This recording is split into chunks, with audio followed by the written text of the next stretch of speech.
Welcome back to Let's Make Lemonade, where we who deal with infertility learn to make lemonade out of the lemons that we've been given.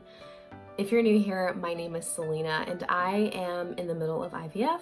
I have been dealing with infertility for going on 10 years now. It's been a ride. Today, what I want to talk to you about is for those of you who aren't doing IVF, for those of you who are dealing with infertility, you may be seeing an OBGYN, a gynecologist, and you are considering seeing a reproductive endocrinologist. This is for you. If you're wondering, I don't even know where to begin, what do I even ask the doctor? I will share some questions with you today that will help you feel more confident walking into an office.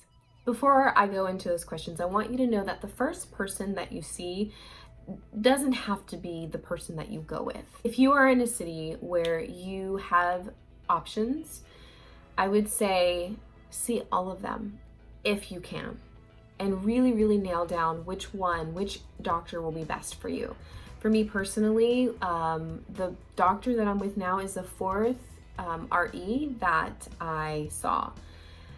Long story, but I did a couple of IUIs with one doctor, and I felt like her bedside manner was she didn't have a bedside manner. She was cold when she delivered all of the instructions. Mondo and I both were very we didn't feel good about it. We didn't feel confident. We didn't feel comfortable. After we did 2 IUIs, we decided, nope, we are not going to pursue anything more with this office. So take your time.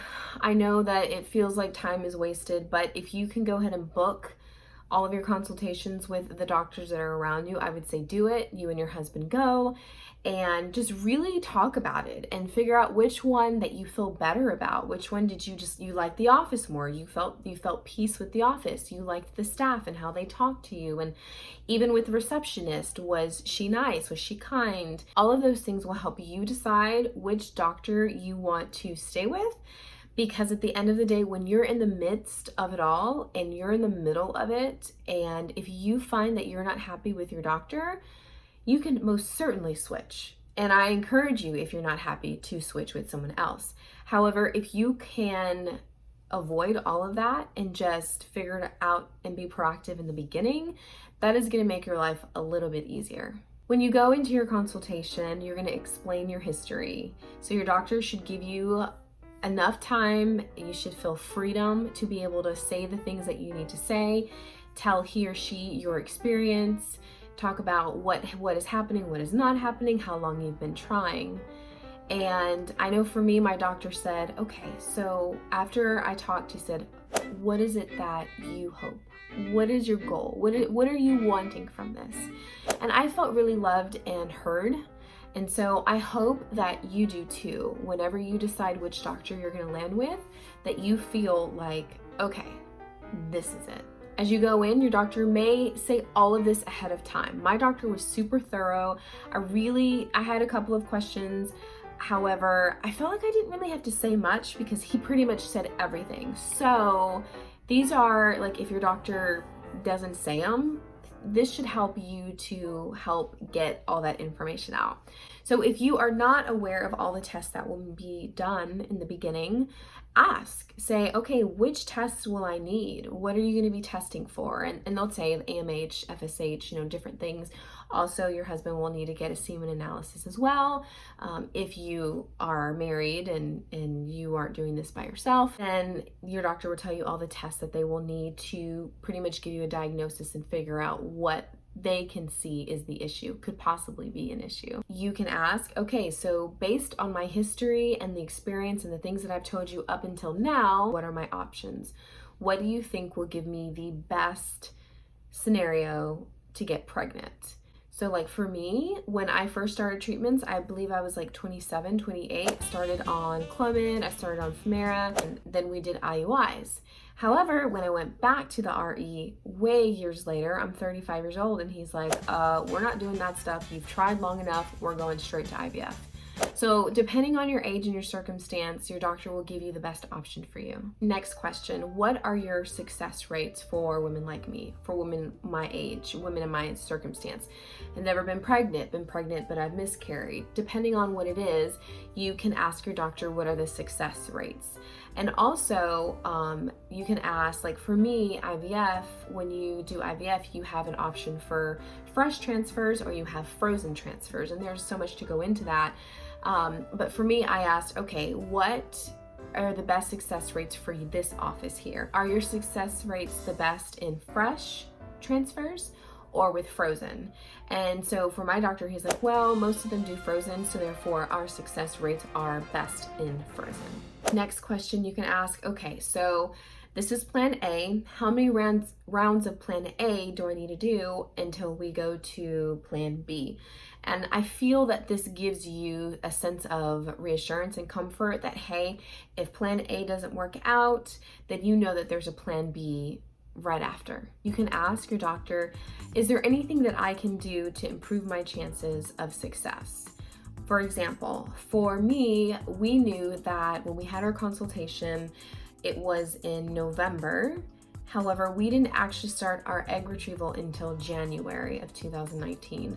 So therefore, we did supplements. I got on supplements for egg quality. Actually, it started months before that because I knew I did a lot of research. And I also put Mondo on supplements that would help his sperm with the quantity and the motility and all of that.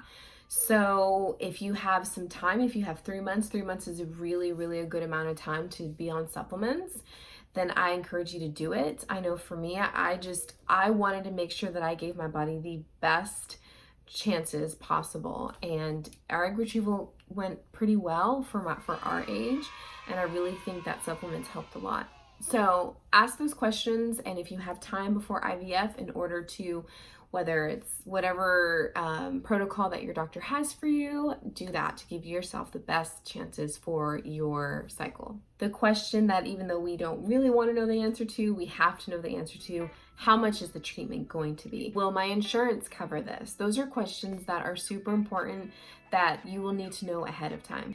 For me, in my case, my office is super efficient, and I didn't even have to ask these questions. The financial counselor talked to me about everything, gave me a list of all the options and what to expect. However, not all offices run like that. So ask those questions if you have not been given that information. How much is this treatment going to be? What can I expect? Nurses are usually forthcoming with side effects. If they don't seem to communicate that, then as you go on in the process, I would encourage you to say, hey, what side effects might I experience with whatever treatment that you are on or whatever medication that you are on? The question that most of us want to know is, how soon can I start treatment? We had a consult in November. However, here in the US, Christmas time is a big deal. And so our office said, okay, let's put a pause on December because with all of the holidays and stuff, we're just gonna push everything to January. So you ask that, okay, how soon can we start? When can we get this thing going? These aren't all of the questions that you could ask, but these could help you gather as much information as possible. Remember that you are probably going to spend a lot of money, and you have every right to ask questions. I have talked to girls who feel like they haven't been communicated all of the information when they're in the middle of IVF, and I think it's really easy for us to just start a treatment because we're excited about it and we assume that everything is going to work out. However, don't assume. I wouldn't assume anything. I would rather be annoying with questions than being upset and harboring things because I wasn't giving the information that I needed. So be forthcoming, ask those questions, ask, hey, if I have a question, who can I ask? I think when you get your hands on a great office, you are going to find that they are going to be more than willing to give you the information that you need. That is all the questions that I have for you now. If there is something that I'm missing for you who watch this and you are in the middle of infertility treatments, or you're about to go to your consultation, or you've already gone to your consultation, and there are things that I haven't talked about, please tell me in the comments below, because as other people see this, they're gonna look down and they're gonna look at the comments and see if there's anything else that they can add to the list. So share with me, what have I missed? I hope that as you find a reproductive endocrinologist, that you find the right one. There is nothing like being in the midst of infertility treatments and knowing that you made the right decision and that you trust your doctor, just in case if things don't go right. If you're not successful the first time, you want to know that you can trust your doctor. So if you haven't subscribed, I encourage you to do that. Also push the bell for push notifications so that you know when we upload a new vlog, you are the first to know. Give this video a thumbs up, and until next time, see you in the next video.